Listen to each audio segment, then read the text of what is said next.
23 तारीख का जो आप लोगों का प्लान है उसमें बहन जी भी नहीं आ रही हैं। लोगों का आरोप है कि दलित नेता को आपने न्योता नहीं दिया है। कौन लोग हैं जो आरोप लगा रहे हैं? पहले मैं उन लोगों का नाम का चिराग जी भी विवरण नहीं दीजिए। है, बीजेपी वाले कह रहे हैं बहन मायावती चिराग आपके जी साथ नहीं है। उसी राम के वो हनुमान बने हुए हैं चिराग पासवान जी।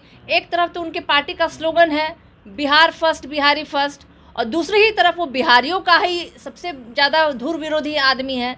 जब महिला पहलवानों के साथ भारतीय जनता पार्टी के सांसदों ने मोलेस्ट किया तब चिराग पासवान जी कहाँ थे? जब रेल की उतनी भीषण दुर्घटना हुई तब चिराग पासवान कहाँ थे? तो ऐसे मुद्दों पे तो चिराग पासवान जी को एकदम सांप सूंघ जाता है। मांझी जी आपके साथ थे, वो भी चले गए हैं। कि मांझी जी चले गए हैं उन लोगों के साथ जिन्होंने कहा था कि मांझी जी की जिह्वा काट लेंगे। मांझी जी उन लोगों के साथ चले गए हैं जिन्होंने कहा था जीतन राक्षस मांझी। मांझी जी उन राम भक्तों के बीच में चले गए हैं जिनके राम को मांझी जी ने काल्पनिक कहा था और रावण को राम से श्रेष्ठ कहा था। तो ऐसे गठमेल का मैं कुछ बात नहीं कहना चाहती हूँ। ये तो वही वाली बात हुई, चोर चोर मौसेरे भाई। बहन मायावती तो एक बड़ा चेहरा है पूरे इंडिया में। उनको एक अलग चूँकि अम्बेडकर राइट्स के तौर पे जाना जाता है, उन्होंने काम भी किया है, तो वो भी आपके साथ नहीं है। उसका इम्पैक्ट क्या नहीं पड़ेगा? अब जो लोग नहीं हैं उन्हें निर्णय लेना है कि वो खुद को किस श्रेणी में रखना चाहते हैं। वो समाजवादी विचारधारा के साथ हैं, उस अम्बेडकरवादी विचारधारा के लोग हैं, लोहियावादी विचार या कर्पूरी जी के विचारों वाले लोग हैं। तो जो इस मुहिम में नहीं आ रहे हैं वो निर्णय लें और बताएं कि वो संविधान बचाने वाले लोगों के साथ है या संविधान जलाने वाले लोगों।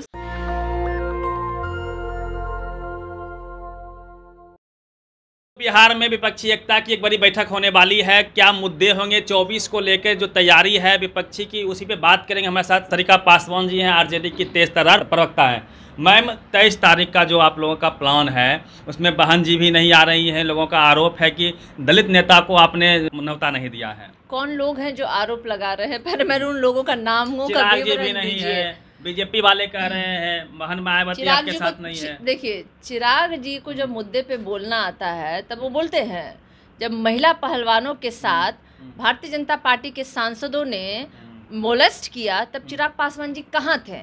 जब रेल की उतनी भीषण दुर्घटना हुई तब चिराग पासवान कहाँ थे? तो ऐसे मुद्दों पे तो चिराग पासवान जी को एकदम सांप सूंघ जाता है। भाई, उनके खून पसीने से उनके पिताजी ने जिस पार्टी को सींची थी उस पार्टी के 2 टुकड़े करवा दिए भारतीय जनता पार्टी ने।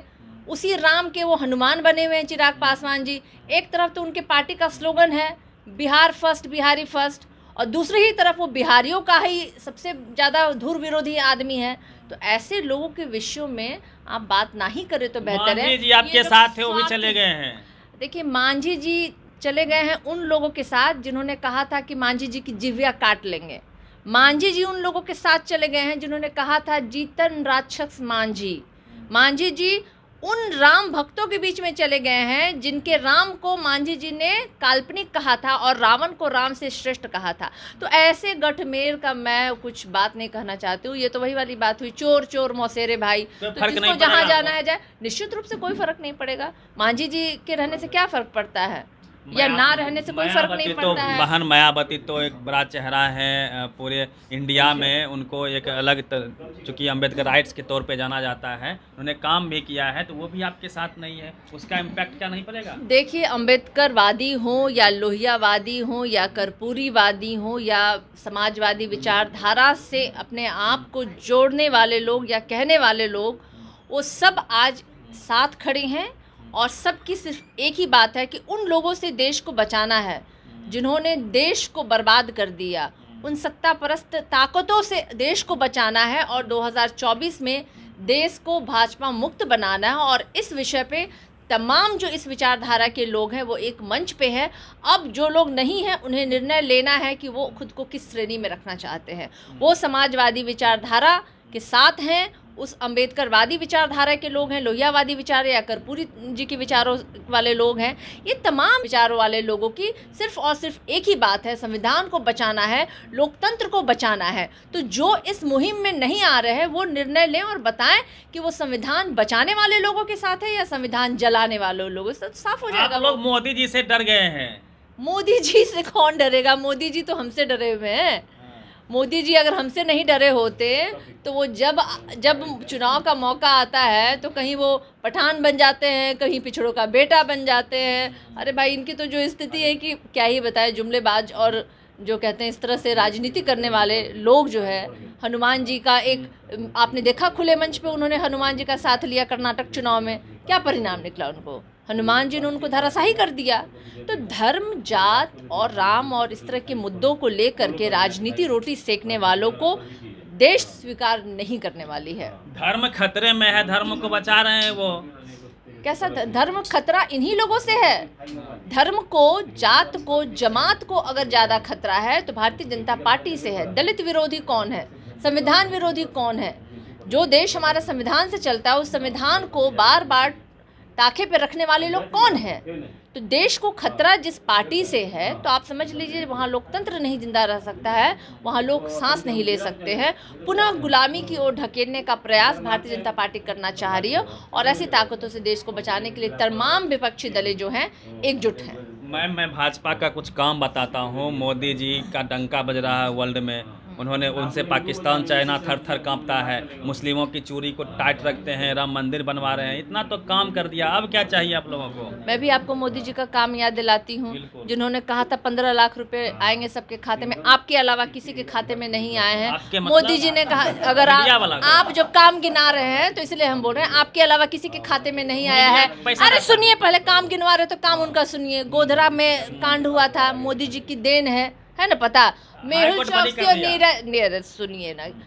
सुनिए कमवा गिनवा रहे तो सुन लीजिए ना। हर साल 2 करोड़ नौकरियां दिए थे, किसी को नहीं मिला, ये उनका काम है। जो कहते थे देश को बिकने नहीं दूंगा, सारे देश के संसाधन बेच दिए, ये उनका काम है। नोटबंदी लाए उन्होंने, ये उनका काम है। 2000 के नोट में चिप लगवाए, ये उनका काम है। फिर 2000 नोट को बंद करवा दिया, ये उनका काम है। बाप रे बाप, कामों की इतनी लंबी फहरिस्त है। धोखेबाजी के जो कहते हैं परम बादशाह माने जाने वाले लोग, ये लोग, देश की जनता तंग आ गई है। इनके इस झूठ को झूठ माने या इनके इस झूठ को झूठ माने। झूठों का अंबार जो लगा दिया है भारतीय जनता पार्टी ने, ऐसे नहीं होती है राजनीति। हर घर को वो पक्का कर रहे हैं, 5 केजी राशन दे रहे हैं। अब क्या चाहिए? आपने देखा था ना उस बूढ़ी महिला का जो तस्वीर बड़े से पोस्टर में लगाया था, जिनको कि घर मिल गया, तो उसको तो घर तक नहीं था। हर घर सिलेंडर। अरे भाई, उसको घर जाके पूछिए ना, सिलेंडर फेंके पड़े हुए हैं। 1200 रुपये सिलेंडर का दाम है कि जिसके घर में रोजगार नहीं है वो कहाँ से 1200 का सिलेंडर खरीदेगा? आप थोड़ा महंगाई नहीं सह सकते हैं भाई? मोदी जी शेर है, शेर पालिएगा तो कुछ तो महंगाई सहना पड़ेगा भाई। 56 इंच वाले शेर जो है ना, दुश्मनों को अपने सरहदों के अंदर घुसा दिए। पुलवामा में शहीदों की शहादत ये इन्हीं लोगों की देन है। ये शर्म आनी चाहिए प्रधानमंत्री जी को। आप एक फकीर के बेटे को बदनाम कर रहे हैं, गरीब का बेटा, चाय बेचने वाला बेटा। भाई देखिए, झोला लेके आए हैं, वो झोला लेके 2024 में जाने वाले हैं। फकीर जो है ना, पूरे देश को फकीरियत में कर दिया। 20 करोड़ आज भी देश की जनता जो है वो 3 किलो राशन पे निर्भर हो गई है। ये नरेंद्र मोदी जी की देन है। 80 करोड़ की जनता आज भी भूखे सो रही है, ये नरेंद्र मोदी जी की देन है। हमारा जीडीपी गिर गया, हमारा नोट गिर गया। नोट जो ये कहा करते थे एक जमाने में पतली पतली पतली होती जा रही है, आज तो इनविजिबल हो गई है नोट हमारी डॉलर के मुकाबले में। ये कर दिया अग्निवीर लाके। अरे भाई, सेना ऐसा कौन सा सेना है जो कॉन्ट्रैक्ट बेसिस पे आप रख करके देश की सुरक्षा उनके हाथों में दिला रहे हैं? आपने सेना का मजाक उड़ाया, आपने हमारे शहीदों मजाक उड़ाया, और इसका जवाब देश की जनता इनको 2024 में देगी। चलिए, ये वो सवाल थे जो लगातार टीवी अखबार लोगों से पूछता है। उन्हीं मुद्दों पे हमने इनसे बातचीत की है। पूरी बातचीत कैसी लगी अपनी प्रतिक्रिया आप जरूर दीजिएगा। रवि मेहता, नेशनल दस्तक, पटना। नेशनल दस्तक की आपसे गुजारिश है कि अगर इसको बचाना चाहते हैं तो नेशनल दस्तक को सब्सक्राइब करने के लिए रेड कलर के सब्सक्राइब बटन को दबाएं, फिर बेल आइकन की घंटी दबाएं। नेशनल दस्तक को बचाने के लिए बहुत जरूरी है कि हर खबर को शेयर करें, लाइक करें, कमेंट जरूर करें।